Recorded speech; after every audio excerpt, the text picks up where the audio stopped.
अच्छा बेटे, last class में हमने चैप्टर नंबर 5 स्टार्ट किया था, थर्मोकेमिस्ट्री।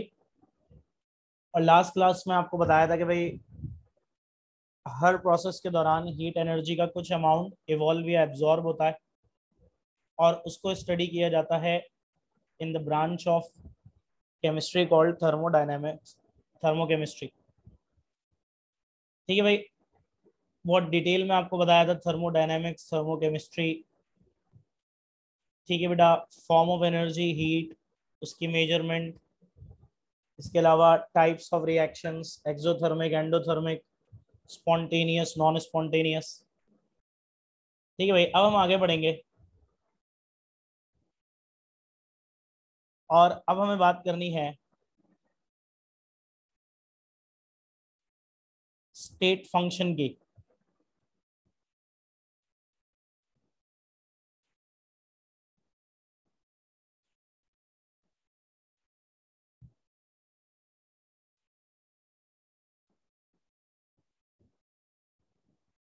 हाँ भाई, स्टेट फंक्शन क्या होता है? तो याद रखिएगा, स्टेट फंक्शन उन प्रॉपर्टीज को कहा जाता है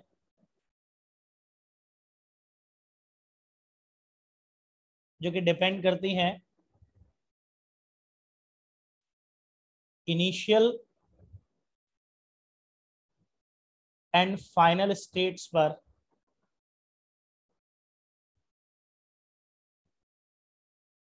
not on the path followed.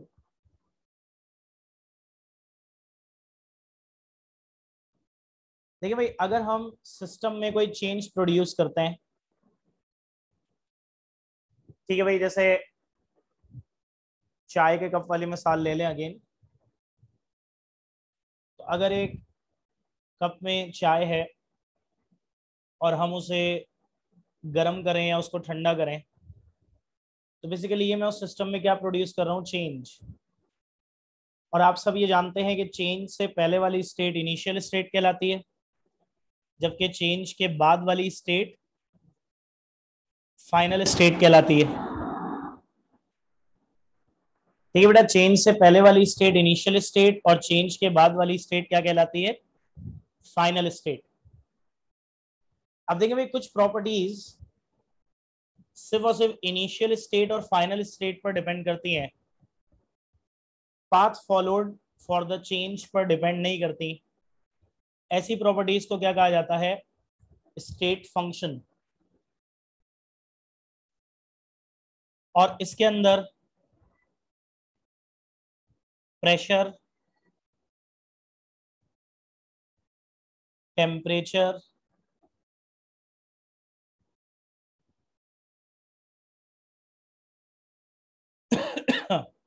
Volume, energy, enthalpy, etcetera, ये सब कुछ इंक्लूडेड है। बेटा, इनमें से किसी भी चीज का चेंज जब आप लिखते हो, तो आप जैसे डेल्टा पी लिखते हो तो क्या लिखते हो? P2 minus P1, final minus initial, है ना भाई। डेल्टा टी लिखते हो तो क्या लिखते हो? T2 minus T1। Delta we लिखते हो तो क्या लिखते हो? V2 minus V1। Delta E लिखते हो तो क्या लिखते हो? E2 minus E1। Delta H, change in enthalpy, क्या लिखते हो? H2 minus H1। और देखो बेटा, जब आप किसी भी चेंज को सिंपली ऐसे कैलकुलेट करते हो ना, फाइनल माइनस इनिशियल, तो याद रखना बेटा, हर वो चेंज जिसको आप ऐसे कैलकुलेट कर लेते हो वो स्टेट फंक्शन है। तो delta P, change in pressure, बराबर है P2 minus P1, final minus initial. यानी फॉर्मूला में हम सिर्फ फाइनल प्रेशर और इनिशियल प्रेशर को कंसीडर कर रहे हैं, है ना भाई। Delta T, T2 minus T1, हम सिर्फ फाइनल प्रेशर और फाइनल टेम्परेचर और इनिशियल टेम्परेचर को कंसिडर कर रहे हैं। इसका मतलब ये है कि इसकी चेंज और किसी फैक्टर पर डिपेंड ही नहीं करती। अब भाई, अगर मैं टेम्परेचर चेंज कर रहा हूँ, यानी अगर मैं किसी चीज को लेट सपोज गर्म कर रहा हूँ, तो चाहे मैं उसको डायरेक्ट फ्लेम पर, चूल्हे में आग जला के फ्लेम पे रख के हीट करूं, ठीक है भाई, चाहे मैं उसे रेडिएशंस के जरिए हीट करूं, चाहे मैं उसे डायरेक्ट फ्लेम पे नहीं बल्कि वाटर बाथ में हीट करूं, यानी गर्म पानी में डाल के हीट करूं, बेटा मैं किसी भी तरह से अगर चेंज कर रहा हूं तो इस पर डिपेंड नहीं कर रहा। ठीक है ना, सिर्फ और सिर्फ किस पर डिपेंड कर रहा है, फाइनल स्टेट और इनिशियल स्टेट पर। तो याद रखिएगा, हर वो प्रॉपर्टी जो सिर्फ और सिर्फ फाइनल स्टेट और इनिशियल स्टेट पर डिपेंड करती है और किसी फैक्टर पर डिपेंड नहीं करती, उसको क्या कहा जाता है, state function.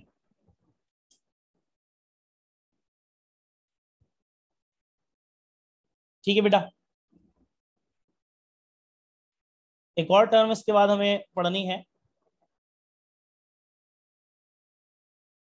Internal energy.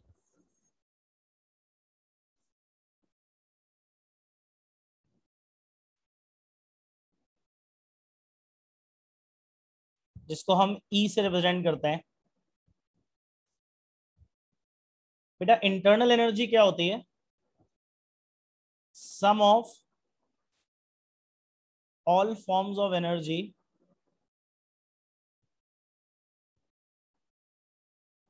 present in the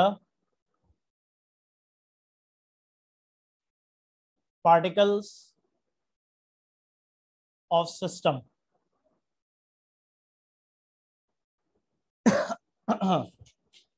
बेटा एक सिस्टम के पार्टिकल्स में जिस जिस तरह की एनर्जी मौजूद है, ठीक है बेटे, एक सिस्टम के पार्टिकल्स में जिस जिस तरह की एनर्जी मौजूद है, उन सबको ऐड कर लें तो आपके पास क्या आ जाएगा, sum of all forms of energy, जिसको क्या कहा जाता है, इंटरनल एनर्जी। ठीक है बेटा, एक सिस्टम के पार्टिकल्स में जिस जिस जो जो भी फॉर्म ऑफ एनर्जी प्रेजेंट है, उन सब का सम क्या कहलाएगा, इंटरनल एनर्जी। अब याद रखिएगा कि absolute internal energy can not be determined, और इसकी वजह है ऑन गोइंग चेंज। सिस्टम की एब्सोल्यूट इंटरनल एनर्जी डिटरमाइन नहीं की जा सकती, क्योंकि एनर्जी हर वक्त बहुत ज्यादा तेजी के साथ चेंज होती रहती है। So the absolute internal energy can never be determined. What can be determined is change in internal energy.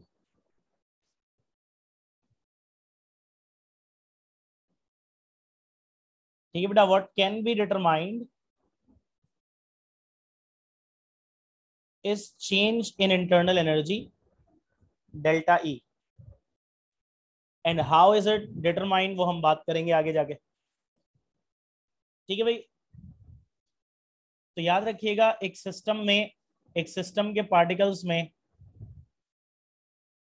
जितनी भी फॉर्म्स ऑफ एनर्जीज प्रेजेंट है, उन सब का सम क्या कहलाता है, internal energy. Absolute internal energy determine नहीं की जा सकती क्योंकि हर वक्त चेंज होती रहती है। हाँ, चेंज इन इंटरनल एनर्जी को डिटरमाइन किया जा सकता है। वो कैसे करते हैं उसकी बात हम आगे करेंगे।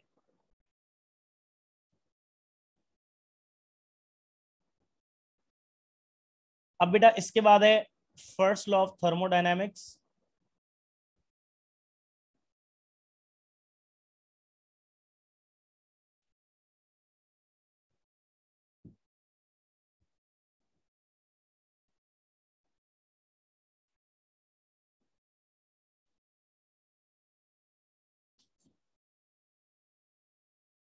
और बेटा इससे पहले ही बता दीजिएगा कि जो पिछले दो हमने पढ़े हैं, स्टेट फंक्शन और इंटरनल एनर्जी, ये समझ में आ गया अच्छे से।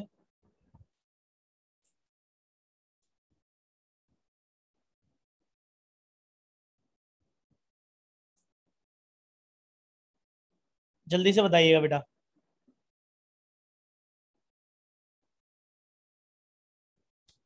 अब यहाँ पे बेटा आपको डिस्क्रिप्शन में एक बिल्कुल ही नई चीज सुनने को मिलेगी फर्स्ट लॉ ऑफ थर्मोडायनेमिक्स में, जो कि आपने इससे पहले नहीं सुनी होगी। इस वजह से बेटा बहुत ध्यान से इस चीज को समझिएगा।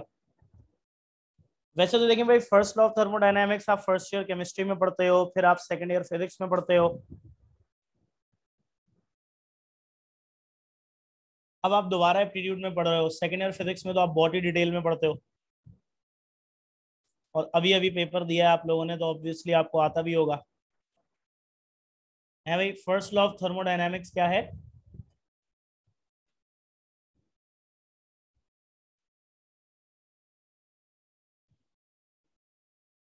एनर्जी कैन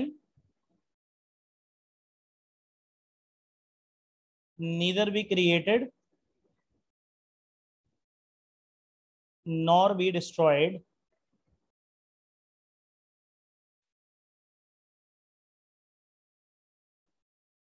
और आगे की कहानी मैं डॉट डॉट डॉट कर रहा हूं, आपको पता है। और इसी का दूसरा मतलब ये है कि total energy of system and surroundings remain constant.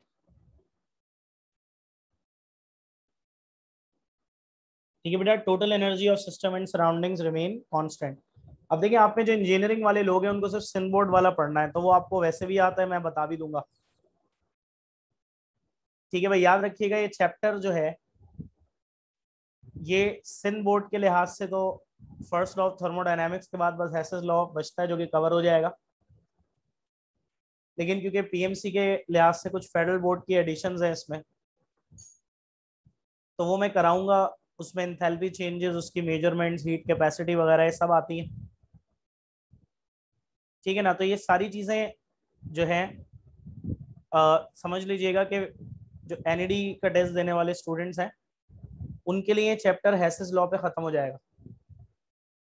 ठीक है ना, और उसके बाद जो कुछ पढ़ेंगे वो फेडरल बोर्ड का होगा, तो वो स्पेशली मेडिकल स्टूडेंट्स के लिए हैं। ठीक है भाई, इसकी कैलकुलेशंस भी एनईडी में नहीं आती, इंजीनियरिंग में भी खैर वो वाली कैलकुलेशंस तो बहुत ही कम आती हैं, लेकिन जो मटेरियल आपको दिया गया है उसमें आप देखेंगे तो काफ़ी सारी कैलकुलेशंस हैं, जिसमें बॉन्ड एनर्जी की भी है।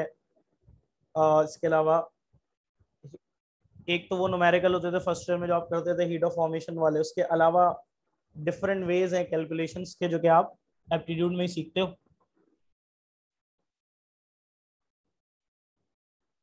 ठीक है भाई, सुनाओ फर्स्ट लॉ ऑफ थर्मोडायनामिक्स। अच्छा भाई, क्या स्टेटमेंट है? Total energy can neither be created nor be destroyed. आगे दो बातें होती हैं कि कैन बी ट्रांसफॉर्म्ड और ट्रांसफर्ड। ठीक है भाई, energy can neither be created nor be destroyed, energy ना ही बनती है ना ही खत्म होती है। हाँ, एक फॉर्म से दूसरे फॉर्म में कन्वर्ट हो सकती है, या एक जगह से दूसरी जगह ट्रांसफर हो सकती है, लेकिन ना ही बनती है ना ही खत्म होती। और इसी को दूसरे लफ्जों में कहेंगे तो क्या होगा? Total energy of system and surroundings remain constant, क्योंकि भाई जब बन भी नहीं रही और खत्म भी नहीं हो रही, तो बस जितनी है उतनी रहेगी। फॉर्म चेंज हो सकती है, एक जगह से दूसरी जगह जा सकती है, लेकिन भाई जब एनर्जी बनती भी नहीं है, खत्म भी नहीं होती है, तो ऑब्वियस सी बात है बेटा, जितनी होगी उतनी रहेगी। तो दूसरी स्टेटमेंट इसी से ड्राइव हुई है कि total energy of system and surroundings remain constant. ठीक है भाई, अब देखिए, होता यह है कि अगर हम कंसिडर करें एक पिस्टन सिलेंडर सिस्टम,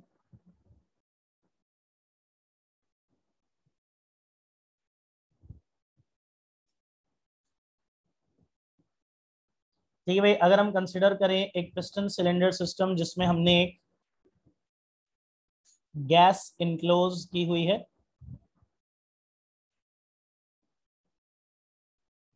तो अब यहां से डिस्क्रिप्शन चेंज हो जाएगी। और इसमें मैं आपको एक बात बता दूं कि फर्स्ट लॉ ऑफ थर्मोडायनेमिक्स के डिस्क्रिप्शन फिजिक्स और केमिस्ट्री में डिस्क्रिप्शन या कॉन्सेप्ट अल्टीमेटली जहां तक पहुंचेगा वो तो ऑब्वियसली सेम है क्योंकि एक ही लॉ है, लेकिन कन्वेंशंस का डिफरेंस आएगा। और ये मैं आपको एक्सप्लेन भी करूंगा कि फिजिक्स में ये वाली कन्वेंशन और केमिस्ट्री में ये वाली कन्वेंशन क्यों यूज की जाती है। हाँ भाई, आपको इसका क्या फॉर्मूला याद है जो आपने फर्स्ट ईयर की केमिस्ट्री में भी पढ़ा था और सेकेंड ईयर की फिजिक्स में भी पढ़ा था? आपको याद होगा Q is equal to delta E plus W, delta E is equal to Q minus W, ऐसा ही है भाई? आप लोगों ने यही फॉर्मूला पढ़ा होगा इसका, Q is equal to delta E plus W या delta E is equal to Q minus W. और ये कैसे आता है कि भाई अगर मैं इस पिस्टन सिलेंडर सिस्टम को हीट सोर्स पे प्लेस कर दूं तो जितनी देर तक ये हीट सोर्स पे रखा रहेगा हीट सोर्स से निकल के सिस्टम के अंदर जाती रहेगी, है ना भाई? और जितनी टोटल हीट सोर्स से निकल के सिस्टम में चली जाएगी उसको हम किससे रिप्रेजेंट करते हैं? Q से। तो Q is the amount of heat transferred. ठीक है बेटा, what is Q? Amount of heat transferred.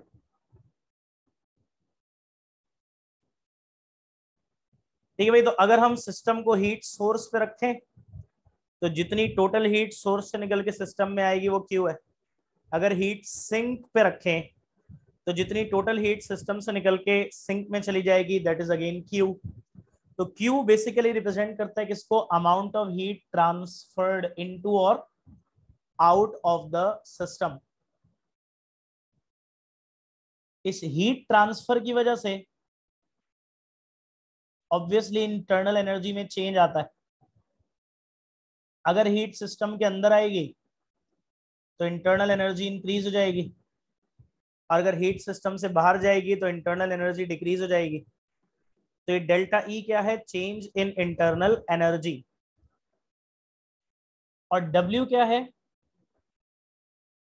Work done.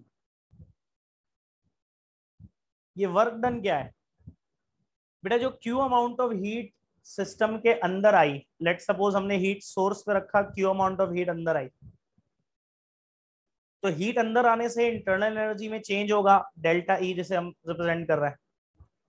लेकिन जब हीट अंदर आएगी ना तो हम ये देखेंगे कि पिस्टन ऊपर आ जाएगा, लेट सपोज यहां आ जाएगा, और पिस्टन की जो अपवर्ड मूवमेंट हो रही है, ठीक है बेटा, पिस्टन की जो अपवर्ड मूवमेंट हो रही है इसे हम किससे रिप्रेजेंट करते हैं? वर्क डन से।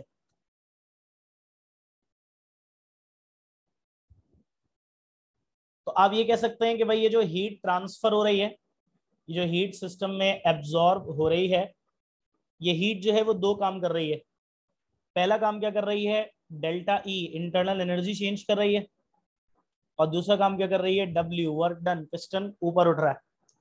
तो इसीलिए बेटा अमाउंट ऑफ हीट क्यू किसके बराबर आएगा? डेल्टा ई प्लस डब्ल्यू के, और डेल्टा ई किसके बराबर आ जाएगा? क्यू माइनस डब्ल्यू के। अब बेटा ये सेम डिस्क्रिप्शन हमारी फर्स्ट ईयर की केमिस्ट्री में भी है सिन बोर्ड में, तो एनईडी वालों के लिए बस ये डिस्क्रिप्शन है। और यही सेम डिस्क्रिप्शन जो है वो सेकेंड ईयर की फिजिक्स में भी है। लेकिन बेटा असल में मैंने आपको बताया कि फर्स्ट लॉ ऑफ थर्मोडायनेमिक्स में कन्वेंशंस का डिफरेंस है फर्स्ट ईयर सॉरी केमिस्ट्री में और फिजिक्स में। सिन बोर्ड में जो केमिस्ट्री में लिखी है वो बेसिकली फिजिक्स वाली लिखी हुई है। और वो कन्वेंशंस का डिफरेंस क्या है बेटा? ये तो हम जानते हैं कि जब हीट एब्जॉर्ब होती है सिस्टम में तो क्यू पॉजिटिव होता है, और जब हीट इवॉल्व होती है तो क्यू नेगेटिव होता है। दिस इज सेम वर्क का मामला उल्टा है। पहले हम कहते थे work done by the system positive और ऑन द सिस्टम नेगेटिव। अब ये चीज उल्टी हो जाएगी बेटा। केमिस्ट्री में work done on the system positive लिया जाता है और work done by the system negative लिया जाता है। So this convention is different. ठीक है भाई, फिजिक्स में work done by the system positive होता है और ऑन द सिस्टम नेगेटिव होता है। केमिस्ट्री में work done on the system positive होता है, बाय द सिस्टम नेगेटिव होता है। अब जरा इसको समझ लें कि ऐसा क्यों है। भाई जब आप फिजिक्स की मिसाल लेते हो, फिजिक्स में आप इसकी एग्जांपल क्या पढ़ते हो? कार्नोट इंजन, ऐसा ही है ना। अब देखो, इंजन अगर सिस्टम है तो इंजन जो काम करेगा work done by the system. ठीक है बेटा, इंजन जो काम करेगा work done by the system, उससे बेसिकली क्या होता है कि भाई गैस एक्सपेंड होती है। गैस एक्सपेंड होती है तो पिस्टन ऊपर पुश होता है। जब पिस्टन ऊपर पुश होता है तो पिस्टन से जो अटैच इंजन का पार्ट है वो ऊपर पुश होगा, and that's how work done engine के वर्क डन में कन्वर्ट हो जाता है। फिजिक्स में सिस्टम जब काम करता है, ठीक है भाई, फिजिक्स में सिस्टम जो काम करता है वो मैटर करता है, क्योंकि सिस्टम के वर्क डन से इंजन चलेगा, सिस्टम के वर्क डन से आपको वो चीज मिलेगी जो आपको चाहिए। केमिस्ट्री में उल्टा है। केमिस्ट्री में सिस्टम क्या होता है? मैंने आपको बताया था रिएक्शन, बेसिकली रिएक्टेंट्स, कि अगर हमने एक बीकर में रिएक्टेंट्स डाल दिए तो वो सिस्टम है। फिजिक्स में what matters is how system is working and how can we use the work done by the system into uh, for our sake। Chemistry में उल्टा मैटर है। केमिस्ट्री में कहानी उल्टी। केमिस्ट्री में ये मैटर नहीं करता कि सिस्टम हमारे लिए क्या कर सकता है। केमिस्ट्री में ये है कि भाई हम सिस्टम पे क्या कर सकते हैं। भाई एक रिएक्शन हो रहा है तो हम उसको कैसे फास्ट कर सकते हैं। अगर ज्यादा ही फास्ट हो रहा है तो हम उसे कैसे स्लो कर सकते हैं। अगर कंट्रोल में नहीं है तो हम उसे कैसे कंट्रोल कर सकते हैं। बेटा इस चीज को समझिएगा, फिजिक्स में सिस्टम जो काम कर रहा है वो हमारे लिए यूजफुल है, और केमिस्ट्री में हम सिस्टम पर काम करके उसे यूजफुल बनाते हैं। इसीलिए फिजिक्स में work done by the system positive और ऑन द सिस्टम नेगेटिव लिया जाता है, जबकि केमिस्ट्री में work done on the system positive और बाय द सिस्टम नेगेटिव लिया जाता है। अब ये मैं अगेन आपको कह रहा हूं कि ये बात फेडरल बोर्ड के लिहाज से, यानी कि पीएमसी के सिलेबस के लिहाज से है। तो आप जब फेडरल बोर्ड में देखेंगे तो आपको फॉर्मूला, ये तो खैर मिलेगा ही नहीं, आपको फॉर्मूला मिलेगा delta E is equal to Q plus W. और यहाँ पे आप कंफ्यूज हो जाओगे कि भाई हमने तो फर्स्ट ईयर केमिस्ट्री में भी यही पढ़ा था, सेकंड ईयर फिजिक्स में भी यही पढ़ा था, delta E is equal to Q minus W. यहाँ पे उल्टा लिखा हुआ है delta E is equal to Q plus W. तो बेटा सिर्फ कन्वेंशन का डिफरेंस है वर्क डन की, और वो मैंने आपको बता दिया कि भाई फिजिक्स के अंदर work done by the system positive और ऑन द सिस्टम नेगेटिव लिया जाता है। क्यों? क्योंकि भाई फिजिक्स में सिस्टम से काम करवा के अपना फायदा अचीव करता है, यानी सिस्टम काम करता है। ठीक है बेटा, तो वो इंपॉर्टेंट है कि भाई वो क्या काम कर रहा है और उससे हम किस तरह से फायदा हासिल कर सकते हैं। केमिस्ट्री में उल्टा है, सिस्टम पर काम किया जाता है ताकि रिएक्शन को हम अपने हिसाब से, ठीक है बेटा, स्लो, फास्ट, मॉडरेट, डायरेक्शन उसकी अपने हिसाब से हम ऑल्टर कर सके। That is why the convention of work done is opposite in chemistry. ठीक है भाई, ये बात सबको समझ में आ गई है अच्छी तरह से।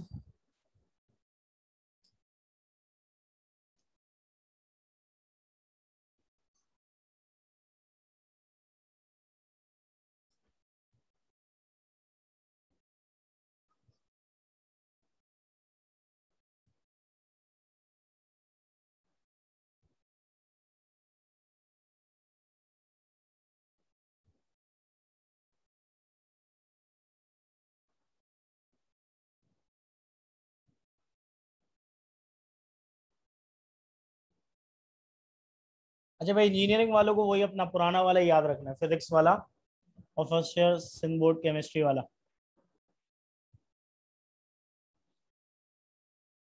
अब इसके बाद है बेटा प्रेशर वॉल्यूम वर्क, डेरिवेशन नहीं करनी।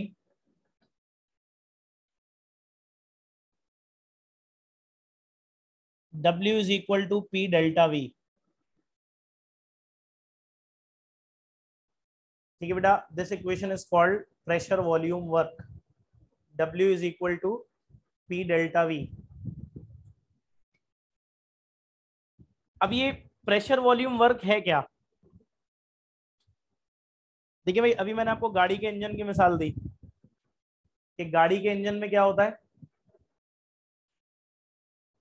कि जब सिलेंडर में गैस एक्सपेंड होती है, पिस्टन ऊपर उठता है। जब पिस्टन ऊपर उठता है तो बेटा वो कनेक्टेड होता है एक शाफ्ट से। उससे बेटा शाफ्ट मूव करती है और शाफ्ट के मूव करने से एक्सेल घूमता है और एक्सेल घूमने से टायर घूमता है और गाड़ी चलती है। ये बेसिकली ये जो वर्क हो रहा है, गाड़ी चलना, वर्क डन है, ये हो कैसे रहा है? गैस एक्सपेंड हो रही है, सिस्टम का प्रेशर कम हो रहा है, सराउंडिंग्स पे प्रेशर बढ़ रहा है ना भाई। एक्सपेंड होने का मतलब वॉल्यूम चेंज हो रहा है और उससे प्रेशर चेंज हो रहा है और उससे वर्क डन हो रहा है। तो बेसिकली प्रेशर वॉल्यूम वर्क का ये मतलब है, work done by the change of temperature and pressure. जी बेटा हुसैन, मेडिकल वालों को ये यूज करना है। ठीक है भाई, मेडिकल वालों को केमिस्ट्री में ये यूज करना है, फिजिक्स में वो यूज करना है। और ये मैंने बता दिया गलत नहीं है, कन्वेंशन ऑपोजिट यूज करते हैं फिजिक्स में और केमिस्ट्री में। और रीजन भी बता दिया कि भाई फिजिक्स में सिस्टम का वर्क डन जो है वो मैटर करता है और केमिस्ट्री में हम सिस्टम पे क्या काम कर सकते हैं ये मैटर करता है।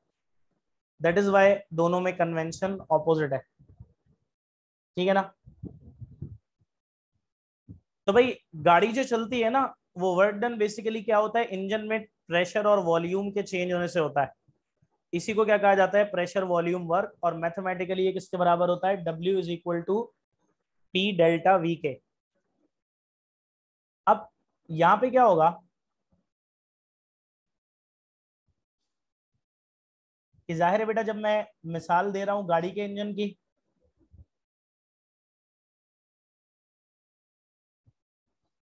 तो मैं इसको नेगेटिव P डेल्टा V कर दूंगा।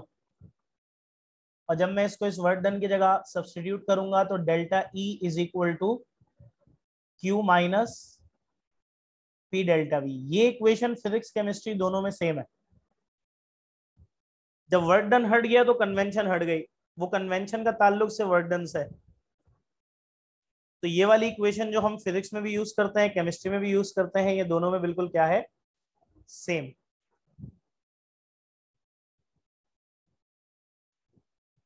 अब देखिए भाई, अगर आइसोकोरिक प्रोसेस की बात की जाए, आइसोकोरिक का मतलब क्या होता है, जिसमें कांस्टेंट वॉल्यूम है।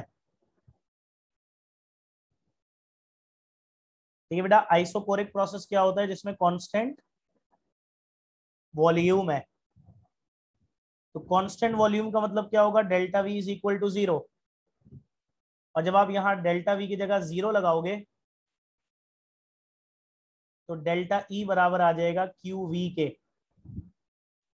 बेटा Q के साथ V जो लगा दिया, ये बेसिकली शो कर रहा है कांस्टेंट वॉल्यूम या आइसोकोरिक प्रोसेस को।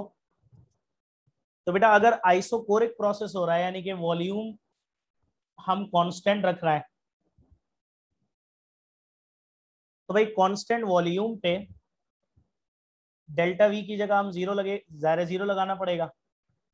जब डेल्टा V 0 हो जाएगा तो 0 इंटू P 0 हो जाएगा और डेल्टा E किसके बराबर आ जाएगा, QV के। अब इसका मतलब क्या हुआ, इसका मतलब ये हुआ कि कांस्टेंट वॉल्यूम पर जितनी हीट ट्रांसफर होगी वो सिर्फ इंटरनल एनर्जी चेंज करेगी, वर्क डन नहीं करेगी। और क्यों नहीं करेगी, क्योंकि भाई वर्क डन होता है पिस्टन की मूवमेंट से, वॉल्यूम भी पिस्टन की मूवमेंट से चेंज होता है। तो अगर हमें वॉल्यूम कांस्टेंट रखना है तो हम पिस्टन को फिक्स कर देंगे, और जब पिस्टन को फिक्स कर देंगे, पिस्टन मूव नहीं करेगा तो वर्क डन नहीं होगा। जब वर्क डन नहीं होगा तो सारी हीट जो है वो किसके बराबर आ जाएगी, डेल्टा E के। तो आइसोकोरिक प्रोसेस का रिलेशन क्या है बेटा, QV is equal to delta E। और ऊपर मैंने जो कहा था ना कि भाई इंटरनल एनर्जी में चेंज इन इंटरनल एनर्जी को डिटरमाइन किया जा सकता है, और वो कैसे करेंगे वो मैं आगे बताऊंगा। तो ये आ गया आपके पास, ठीक है भाई। ये फॉर्मूला है इंटरनल एनर्जी को, चेंज इन इंटरनल एनर्जी का, ये है आइसोकोरिक प्रोसेस पे, ये आ गया। So that is how the change in internal energy is determined mathematically. अच्छा भाई, आइसोबैरिक प्रोसेस। आइसोबैरिक प्रोसेस क्या होता है? जिसके दौरान प्रेशर क्या रहेगा? कांस्टेंट। और बेटा आइसोबैरिक प्रोसेस जो होता है उसके लिए डेरिवेशन है, जो कि डेरिवेशन नहीं करनी होती। आइसोबैरिक प्रोसेस में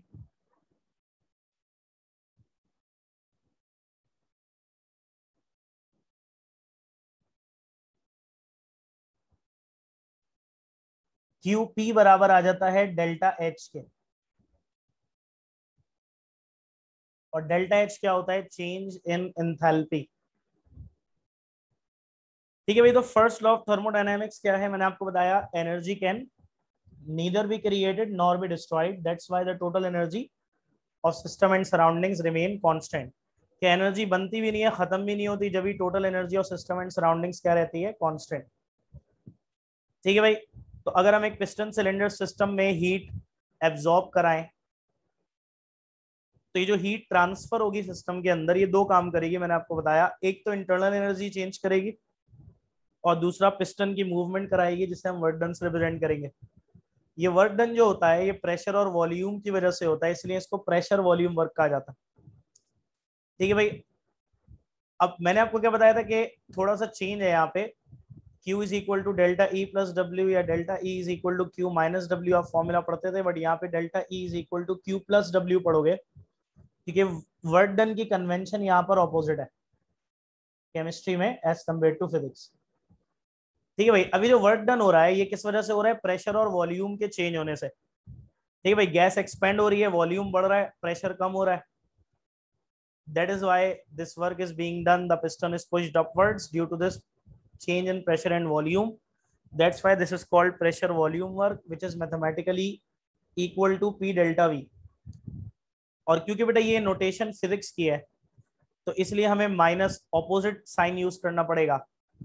और जब भी बेटा delta E is equal to Q minus P delta V, ये इक्वेशन आ जाएगी हमारे पास। ठीक है भाई। अब अगर आइसोकोरिक प्रोसेस कराएं, यानी कि वॉल्यूम कांस्टेंट रखेंगे, तो फॉर्मूला आ जाएगा delta E is equal to Q V. कि भाई कांस्टेंट वॉल्यूम पे जितनी हीट ट्रांसफर होगी वो इंटरनल एनर्जी चेंज के बराबर होगी।